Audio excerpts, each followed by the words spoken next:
Drowning on dry land. The first episode, parts 1, 2, and 3.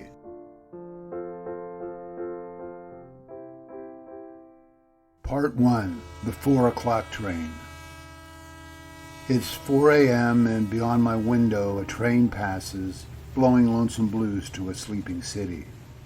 On this, as on other nights, the horns play slow and gentle riffs in time with the loping of the steel wheels.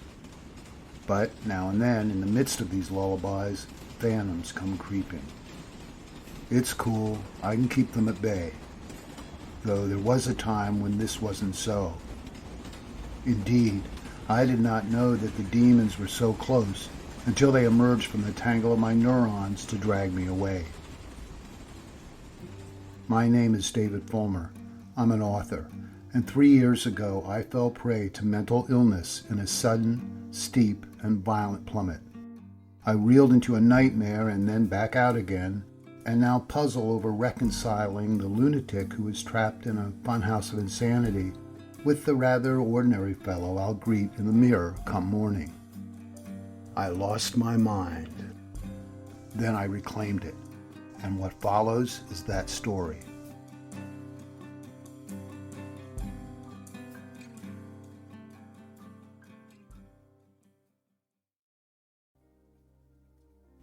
Part 2. Life could be a dream. Kaboom, kaboom. These are the basics. In 2019, without history or warning, I suffered a breakdown that sent me headfirst into a pool of psychosis, hitting bottom and then floating back up to a semblance of my former life. The curse did not appear like some flower of evil in full bloom, oozing poison. I was not bitten by a snake, nor did I lick a frog. Things got rocky, then wildly off kilter, and then boom, brain went bluey. I do not ascribe what happened to tripping over that infamous line between creativity and its evil twin madness. I'm not a genius, mad or otherwise. The edges come with the craft, those rare rushes amid the workaday grind, the transcendent moments that are the reward for all the tedious labor. I've often wished for more. Not too many, just more. I haven't in fact been able to put a finger on the origins of my collapse. It could have had its genesis decades ago, perhaps even somewhere in my own primordial darkness. An ancient fault line that finally broke open. Who understands these things? There's no simple causation, no A leading to B. What I do know is that I experienced a total stop, drop, and roll 4-alarm crack-up that propelled me first into the clutches of the police and then our friendly local psych ward. Dramatic doesn't even begin to describe what I went through. It was devastating and terrifying and heartbreaking and hilarious. Along the way, I pulled the veil from a few mysteries on a hero's journey without a hero, just a regular guy plunging into a bizarre escapade. The worst of it lasted 3 weeks. Not much, you say? Try it sometime. Actually, don't. Because many who stumble into mental illness fail to climb back out intact. I was lucky. I did. My wife Sansony and my daughter Italia were eyewitnesses, and you'll hear from Italia later. My sister knew what happened, and a few friends learned some of the details, but mostly I was alone and adrift in the depths of my psychosis. It's not easy for me to narrate this. I'm of a generation that often deem mentally ill people, and especially men, as crippled or weak and subjects of disdain, pity, or amusement. On the playground, during high school, and in the military, it was shut up and get through it. And like so many others, my get through it too often meant self-medication by way of drink and drugs, and the heady rush of chasing women many of whom I left with emotional wounds.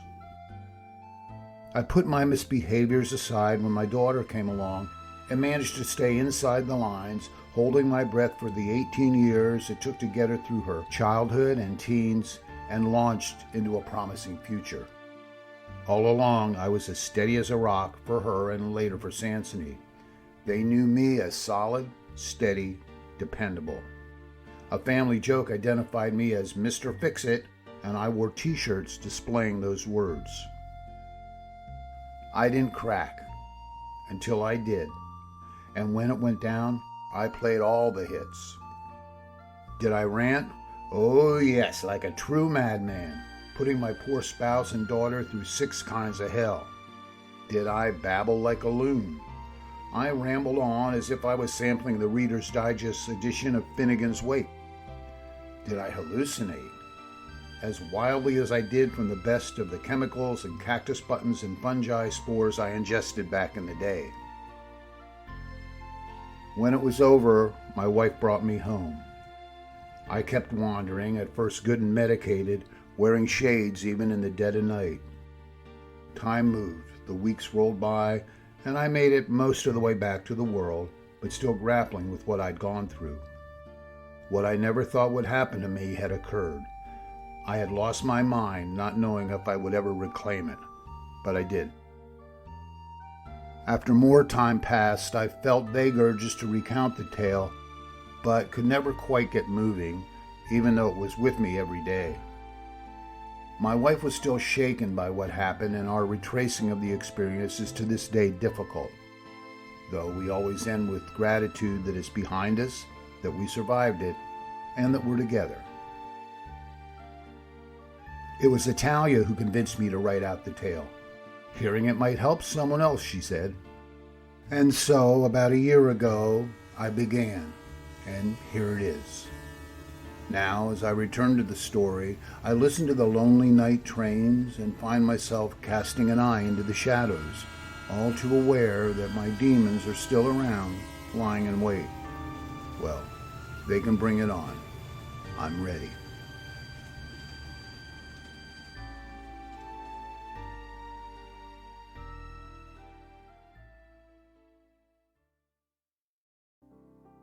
Part 3. There Was a Crooked Man.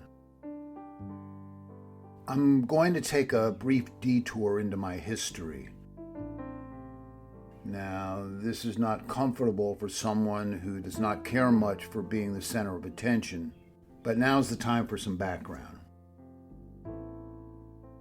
I came out of a very small, as in population of 3,500 and change, Pennsylvania town at the point where the north and west branches of the Susquehanna meet. The borough, Northumberland, is so modest that I'm listed on Wikipedia as one of the half-dozen notable natives.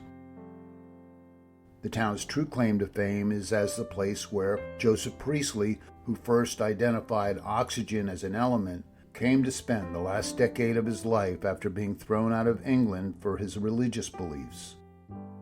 His tiny Unitarian church still stands there. My maternal grandparents emigrated from Sicily with the early 20th century wave. My grandfather had worked in sulfur mines in the old country and dug coal here. My mother was the 9th of their 10 children.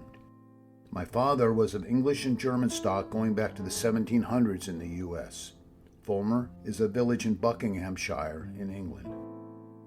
My childhood would have been Leave It to Beaver, Ozzie and Harriet bucolic, except that it wasn't bucolic at all. The town was backwards. I was beset by my own collection of travails, the first of which was barely surviving my birth, but I did, right in the heart of the baby boom. As a portent of what was to come later, I was assailed through my childhood by a repeated nightmare of standing in the shadow of an enormous globe as black and dense as coal that tottered atop a pin, about to topple at any second and crush me. In the real world, my parents were middle-class Americans, and my older sister and I fulfilled the 2 kids requirement. I had a Norman Rockwell-worthy paper route, rising in the dark Pennsylvania winters to lug Inquirers and Bulletins and Patriots around town. I was a tough, fast little twerp and played football until an injury put me out of commission and opened the door to juvenile delinquency. I hit the rock and roll 60s in stride and was an artsy student, lousy at academics, into books and music, but still strong enough at athletics to reach the state finals in track. I came to love girls, cars, and guitars. Later, I did a quasi-Forrest Gump thing, marching among the 400,000 at the moratorium to end the war in D.C., and marching at boot camp at Fort Jackson 18 months later. Moving along a twisting road over 4 decades from rural PA to big city Atlanta, where I now reside, I worked as a gas jockey, a newspaper reporter, an Army photographer, a VW mechanic, a welder, a bartender in a music club, a carpenter, a cab driver, a freelance magazine writer, a video producer, and a motorsports media manager. Peppered along the way were more blue-collar jobs and some teaching gigs. I was never built for the corporate fishbowl, and my few forays into cubicle world were comic disasters. A daydreamer forever, I was enthralled by stories as a child and began as a writer in my teens, first at local newspapers, then at city magazines, and then with books and scripts.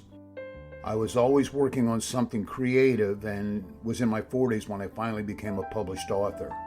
I've produced 12 novels, some of which have garnered major plaudits. Lucky 13 is in the works. I admit that I spent a good part of my adult life self-medicated with liquor and drugs and pursuing and capturing women, wrecking one relationship after another with my failures and dalliances. The only ones I did not abandon in pain were those who did it to me first. I did damage to loving people, and that's a shame I won't ever shed. So there were the girls and the drugs and the hobo life, wandering by thumb first across Europe and then to California and back. I let myself get drafted and went away. I was diverted from Vietnam to Germany only to be brushed by violence that took the lives of 3 soldiers in my unit. I thought I was having fun with all the weird chemicals right up to the time I came close to an overdose on the banks of the Neckar River.